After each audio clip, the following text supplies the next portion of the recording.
Recently, I made a quick stop to Target, and when I checked out their collectible section, I was more than surprised to find the new Super 7 Action Kaiju Godzilla -1 figure.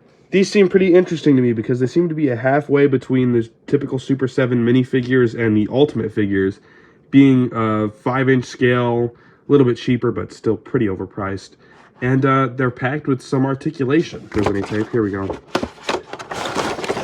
Oh, here is Godzilla. With Godzilla all out of the box here, I gotta say, this is very, very interesting. First thing that I'm noticing is proportion-wise, his head is a little bit big, which almost makes him look like a chibi figure. The body is fine. It's all very proportionate to itself. And then you have this scaled-up head, which makes the entire figure look a little bit weird. Bringing in the action figure Bandai Godzilla -1, you'll see that the painting and sculpting here is miles better. This figure here gives us a much more detailed sculpt. Although I don't know about him articulation-wise. Head seems to be on a little bit of a swivel, but it is a very tight one, and this is kind of leaving some marks on my fingers there. Since this is the train-biting Godzilla, I was hoping his mouth can open, and yeah, you can get a really good jaw open on that guy. His arms can move out on a hinge joint and also swivel 360 degrees. Elbow is on a hinge joint and also a swivel at the base of it. No wrist articulation though, that's a little bit disappointing. His legs seem to be on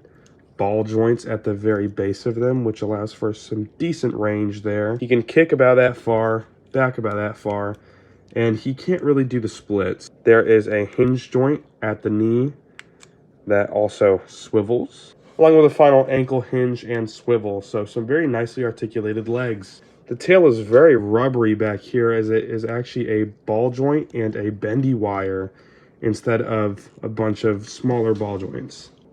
Overall, this is a pretty decent figure. I got mine for pretty cheap at Target. I would not pay any of the online prices or anything like that.